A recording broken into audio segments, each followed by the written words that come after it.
Bratysława to chyba najbardziej zapomniana z europejskich stolic. Stoi w cieniu swoich sąsiadów, Budapesztu, Pragi czy Wiednia, ale nawet Słowacy mają do tego dystans. Krąży nawet taki żart, dlaczego w Bratysławie jest tak mało ludzi? Dlatego, bo wszyscy są w Wiedniu. Czy słusznie jest ona omijana przez turystów? Czy naprawdę nie warto się tutaj zatrzymywać? Zobaczcie w naszym odcinku, co warto zobaczyć w Bratysławie. Zapraszamy!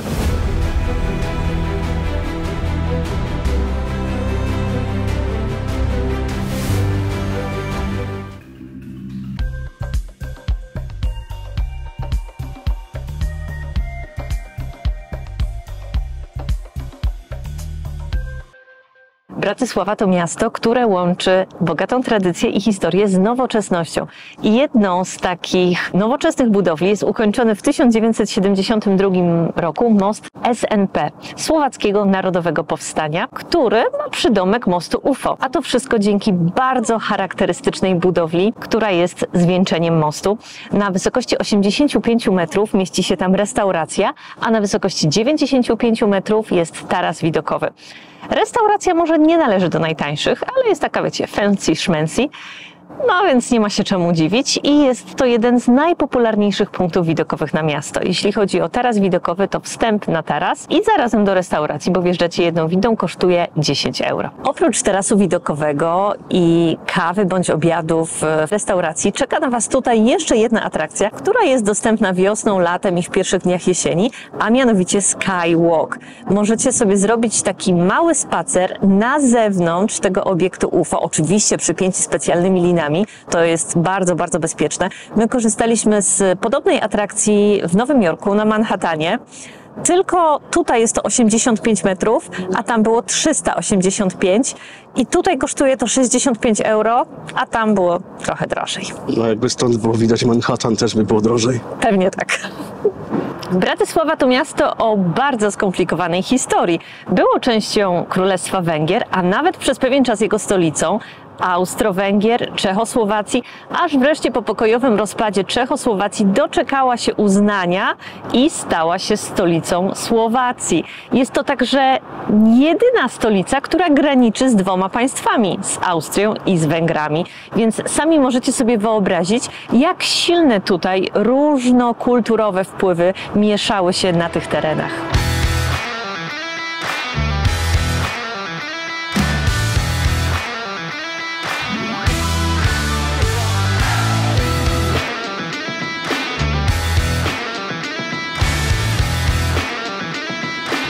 Tradycyjnie będąc gdzieś poza granicami, w innym regionie, próbujemy lokalnych potraw i tak też jest w słowackiej stolicy, w Bratysławie.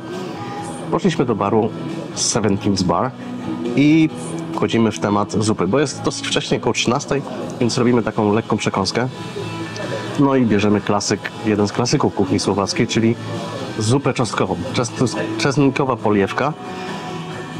To bardzo łagodny bulion, warzywny bądź drobiowy, oczywiście zaprawiony czosnkiem, ale zagęszczony też serem i często gęsto jajkiem. Zaraz powiecie, że zupa czosnkowa to Czesi i tak dalej. Oczywiście Czesi tak, jak najbardziej, tylko jakby te zupy się różnią. Zupa czeska czosnkowa jest taka bardziej klarowna, bardziej jak bulion, jak rosół, jeszcze czasami doprawiona kminkiem, dużo częściej, natomiast ta słowacka jest taka bardzo kremowa, ona jest dużo gęstsza, taka no całkiem biała. Do tego oczywiście dostajemy jeszcze serek dodatkowy do pomieszania i czosnkowe masło, żeby to wszystko zagęścić. No i jest podane tradycyjnie w chlebie, tak jak u nas żurek. No, jest bardzo delikatnie czosnkowa w porównaniu do czeskiej wersji, ale jest pyszna, także można zagrzać, pojeść troszeczkę. Super, jemy.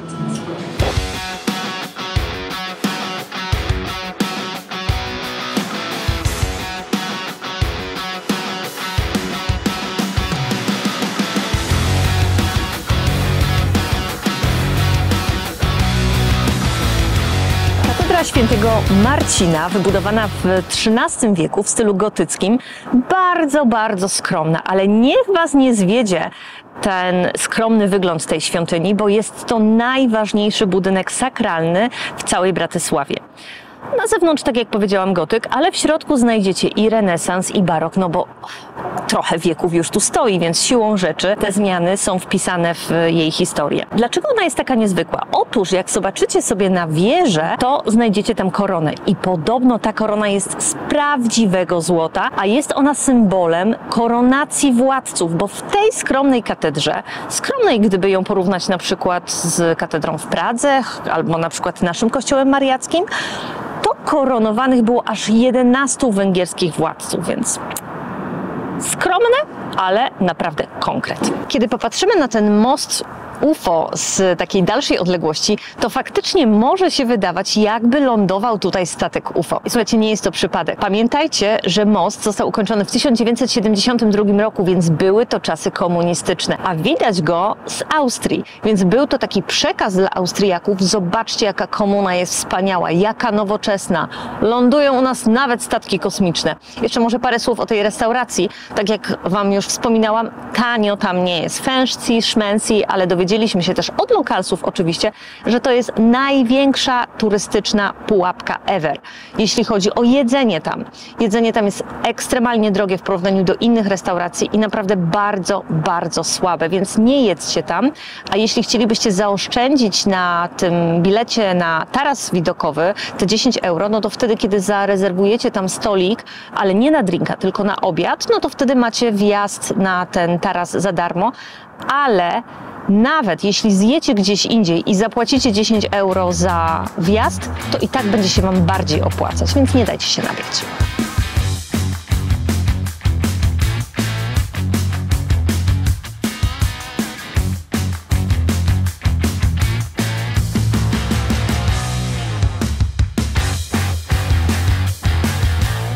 Zamek w Bratysławie góruje nad miastem i nad Dunajem i jest on niekwestionowanym symbolem miasta.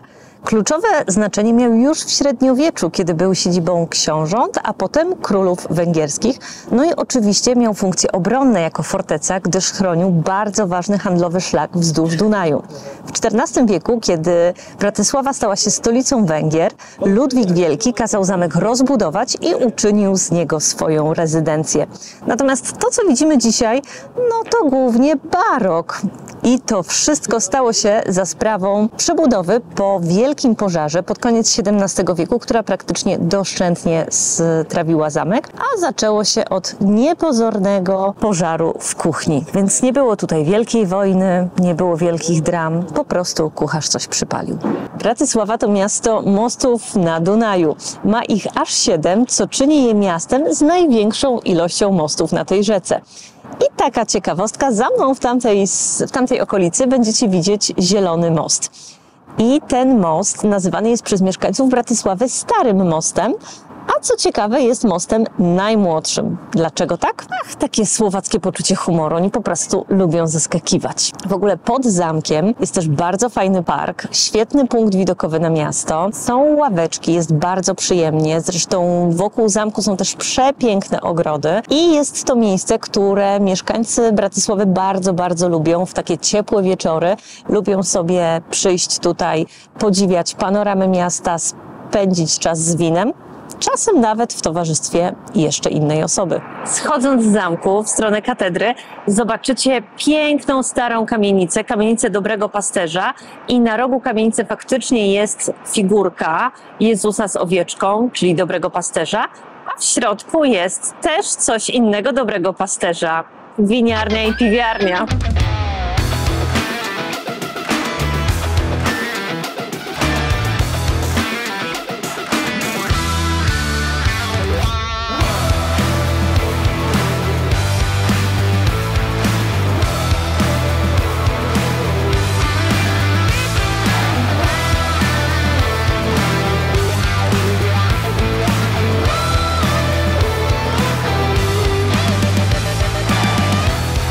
Brama Michała jest jednym z najlepiej zachowanych fragmentów murów obronnych miasta. Zbudowana w XIV wieku, pełniła funkcję bramy wjazdowej do miasta, ale też kluczową rolę, jeśli chodzi o obronność miasta. Przebudowana w XIX wieku i to właśnie tutaj znajduje się punkt zero, czyli z tego miejsca liczy się wszelkie odległości od Bratysławy i w środku jest muzeum, które jest poświęcone historii Bratysławy. I jeśli wejdziecie do środka, możecie zobaczyć piękny widok na Stare Miasto. Do naszej kolekcji najwęższych kamienic możemy doliczyć także kamienicę w Bratysławie, tuż obok bramy Świętego Michała. Oprócz niej widzieliśmy najwęższą kamienicę w Walencji, możecie sobie przypomnieć w naszym filmie, i w Nowym Jorku, również w naszym filmie z Nowego Jorku znajdziecie tę kamienicę. Od placu przy katedrze Świętego Marcina odchodzi ulica Kapitulska i jest to jedna z najstarszych ulic Bratysławy. I powiem wam, że naprawdę spacerując tą uliczką można poczuć ducha przeszłości. Znajdziecie tutaj budynki, które swoją historią sięgają średniowiecza, ale także i renesansowe i barokowe detale, więc zdecydowanie warto tutaj przyjść. Tak powiem wam szczerze, że trochę nie rozumiem tego, że Bratysława jest traktowana trochę tak po macoszemu, bo jeśli chodzi o stare miasta, to jest to jedno z najlepiej zachowanych starych miast w całej Europie Środkowej, więc zdecydowanie warto tutaj przyjechać. Bratysława słynie z nietypowych pomników, które są rozsiane po całym mieście. I jednym z takich pomników jest Czumil, czyli Pan z kanalizacji. Pan z kanalizacji jest stosunkowo młodą rzeźbą, bo powstała tutaj w 1997 roku i początkowo miała symbolizować po prostu Pana z kanalizacji, ale stała się symbolem całego miasta i jest uwielbiana przez turystów, którzy robią sobie bardzo, bardzo chętnie z nią zdjęcia. Kolejny nietypowy pomnik Bratysławy to Szony Naci. Elegancki dżentelmen ubrany we frak i cylinder, który wita przechodniów bardzo uprzejmym gestem. Ten człowiek stał się symbolem życia towarzyskiego Bratysławy w XIX wieku. Ten elegancki mężczyzna zasłynął właśnie z tego, że w bardzo uprzejmy sposób witał się z mieszkańcami Bratysławy i w ten sposób postanowili oddać hołd tradycji i temu eleganckiemu panu. Kolejny pomnik to pomnik żołnierza napoleońskiego na głównym placu Bratysławy. Jego autorem jest ten sam rzeźbiarz, który stworzył Pana z kanalizacji i oczywiście rzeźba także stała się bardzo popularna wśród turystów, którzy chętnie siadają sobie tutaj na tej ławce i robią z nim zdjęcia. Tu powinien stać pomnik paparazzi. Ale niestety jest remont ulicy, więc go nie ma, ale my mieliśmy okazję go zobaczyć, bo znajduje się teraz w restauracji UFO. Michała zupa była wcześniej tak dobra, że ja się skusiłam. Tym razem jesteśmy w miejscu, które nazywa się Slovak Pub. I tutaj ta zupa jest tak samo pyszna jak w tym miejscu, w którym jedliśmy wcześniej, ale kosztuje 6,90, a tam kosztowała 10,90, więc spoko, lepiej tu.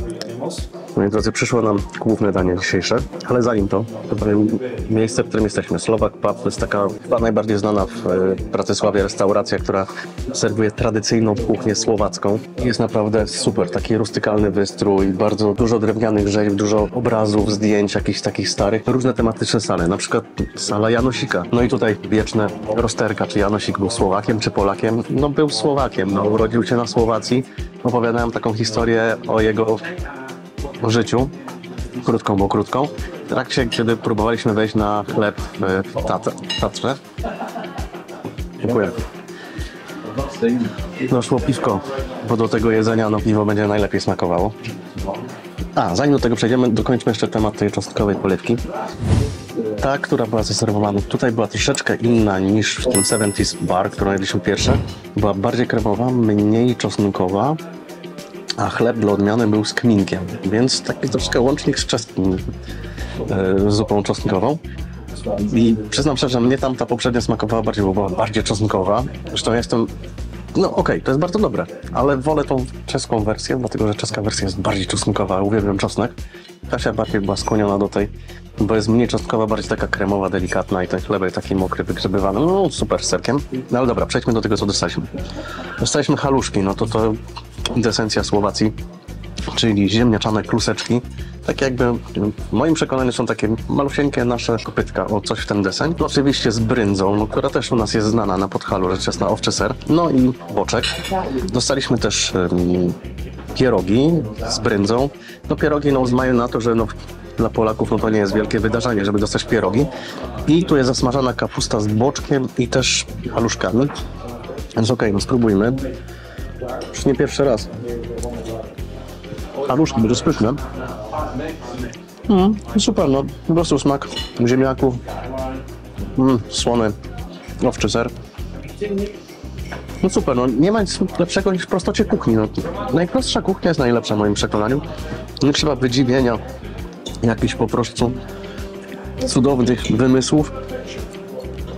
To, co wymyślili nasi pradziadowie, jest najlepsze. Okej, perfekcja. Spróbujmy jeszcze tej kapusty.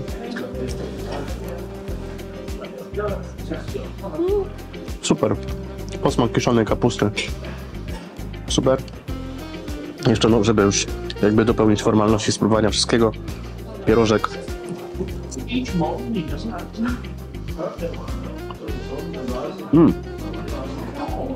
On jest z brędzą i boczkiem. No, bardzo fajne. Okej, ta porcja kosztuje 700 gram, a kosztuje 21 euro. Jest na 2 osoby. No i ponoć najlepiej smakuje to ze słowackim piwem, które to jest domowe piwo. A jeszcze jedna rzecz związana z tą restauracją. Jest na tyle dobra, że właściciel prowadzi także biogospodarstwo i codziennie tutaj przywożą wszystkie produkty, z których gotują te potrawy. Wszystko to jest bio z własnej farmy, więc wiedzą od początku, jak to powstaje, z czego robią jedzenie, więc jest super. Ceny są bardzo przystępne. To jest naprawdę bardzo popularny lokal wśród miejscowych, więc Inesko oczywiście macie na mapce, na blogu. Polecamy, żeby tu przyjść, spróbować lokalnej kuchni, zobaczyć w ogóle ten lokal, bo jest super. Kubelo, polecam.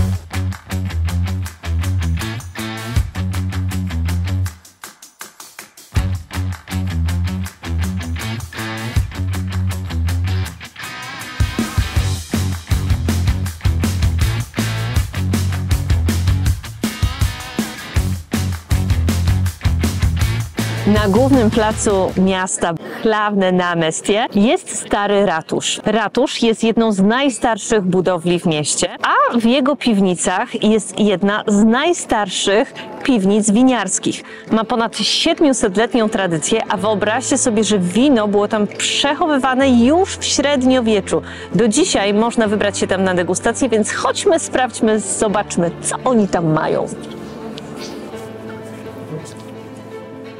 Wino winem, ale słuchajcie, koniecznie musicie wejść na dziedziniec tego ratusza, bo jest naprawdę przepiękne. Te detale architektoniczne, no koniecznie trzeba to zobaczyć. Przepięknie tutaj jest.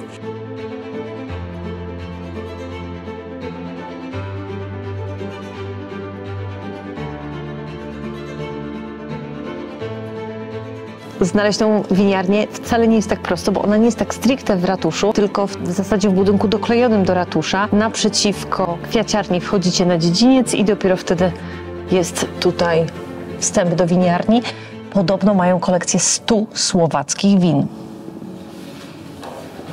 Bratysława z racji położenia w Dolinie Dunaju ma doskonałe warunki do uprawy winorośli. I przyznajcie sami, jeśli ktoś nie zna się bardzo dobrze na winach, to słowackie wina chyba nie przychodzą nam na myśl jako pierwsze, jeśli w ogóle myślimy o winiarstwie w Europie. Pomyślelibyśmy o hiszpańskich winach, portugalskich, oczywiście włoskich, ale o słowackich. No, ja przyznam szczerze, mea culpa, nie myślałam, że Słowacy tak dobrze potrafią wina. A potrafią i te regiony tutaj zaskakują, naprawdę zaskakują nie tylko takimi klasykami, jeśli chodzi o odmiany wina, ale także zupełnie nieznanymi formami. I w tym miejscu macie 100 odmian słowackich win.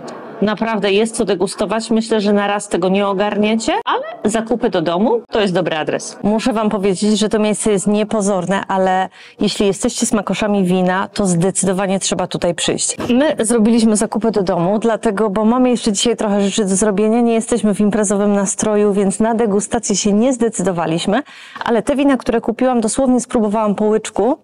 I są naprawdę dobre. Ceny są bardzo przystępne. Oczywiście możecie znaleźć tutaj też bardzo drogie wina, ale te, które znajdziecie w takich przyzwoitych cenach, są to po prostu przyzwoite, dobre wina. Więc to jest dobry adres.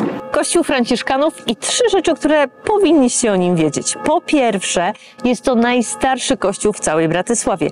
Po drugie, da się wejść na wieżę kościelną, skąd oczywiście będziecie mieli piękne widoki na Bratysławę. I po trzecie, tak jak na górę, to da się też wejść na dół.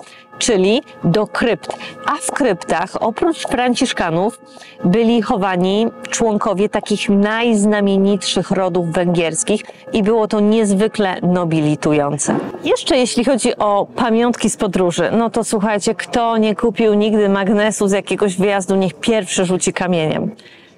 To, jeśli chodzi o Bratysławę, to zdecydowanie jest w czym wybierać. Są naprawdę bardzo ładne, ręcznie je robione, ceramiczne magnesy. Myślę, że spokojnie mogłabym Bratysława konkurować z Bergamo, gdzie naprawdę nie mogliśmy się zdecydować, co wybrać. I jest tutaj zdecydowanie większy wybór niż w Nowym Jorku, gdzie tam było z kolei w drugą stronę. Po prostu przemierzaliśmy dziesiątki kilometrów, żeby znaleźć cokolwiek ładnego, nie made in China. To tutaj naprawdę są piękne magnesy, więc jeśli zbieracie takie pamiątki z podróży, no to będziecie mieli w czym wybierać. Jeśli będziecie szukać nietypowych atrakcji w Bratysławie, to nie możecie pominąć rzeźby, która nazywa się Posmiewacik, czyli taki miejski podglądacz. W przeciwieństwie do innych pomników, które są rozsiane po całej Bratysławie, ten jest dużo, dużo starszy. Wierzy się, że pochodzi ze średniowiecza. Podobno miał rozbawiać właściciela, który mieszkał w tym domu. Dzień kończymy w czajowni w podziemiach. Bardzo fajne miejsca, a ja w ogóle mam sentyment do takich miejsc. Jest taka jedna czajownia, herbaciarnia, którą po prostu uwielbiam i jestem tam przy każdej możliwej okazji. Jest to czajownia w czeskim Cieszynie. Tak w ogóle to myślę, że chyba kiedyś nagramy odcinek o Cieszynie i okolicach, bo mieszkałam tam 7 lat, a jeszcze u nas na kanale się nie pojawił. I dlatego to miejsce w Bratysławie trochę podobne klimatem, więc fajnie zakończyć tutaj dzień. 8 godzin w Bratysławie, zrobiliśmy 19 000 kroków i mogę powiedzieć, że zobaczyliśmy większość najważniejszych miejsc. Szczerze powiedziawszy, trochę wstyd, że nie byliśmy tu nigdy na dłużej wcześniej, mimo że to nie pierwszy raz, kiedy lecimy gdzieś w ogóle z lotniska w Bratysławie, które w ogóle jest tak małe, że to jest chyba takie lotnisko jak u nas w Radomiu. Ale do brzegu. Kończymy dzień. Bratysława na weekend to jest świetny pomysł. Jeśli przyjedziecie tutaj, czy przylecicie na taki weekend z jednym noclegiem, no to na spokojnie sobie zobaczycie wszystkie atrakcje, nie tylko w samej Bratysławie, ale też na przykład w takiej najbliższej okolicy. A co my tu mamy oprócz herbaty? Mamy coś takiego jak bratysławskie rożki. To są takie ciasteczka, te, które mają nadzienie w środku wypełnione orzechami, przypominają literę C, faktycznie tak jest. A jest jeszcze opcja z makiem, które są bardziej w kształcie podkowy. I to jest takie pieczywko, taki deserek, który w Bratysławie ma długą, długą historię, bo podobno jest wypiekany tutaj od 500 lat. I żeby stać się takim bratysławskim rożkiem, musi spełnić szereg różnych wymagań, między innymi to, że zawartość na przykład tłuszczu w stosunku do mąki nie może przekraczać 30% i nie może tutaj być żadnych chemicznych składników, więc spokojnie możecie sobie takie rożki próbować bez poczucia winy, że jecie coś niedobrego, bo to myślę naprawdę dobre i zdrowe. Do herbatki smakują idealnie. Herbatka też bardzo dobra.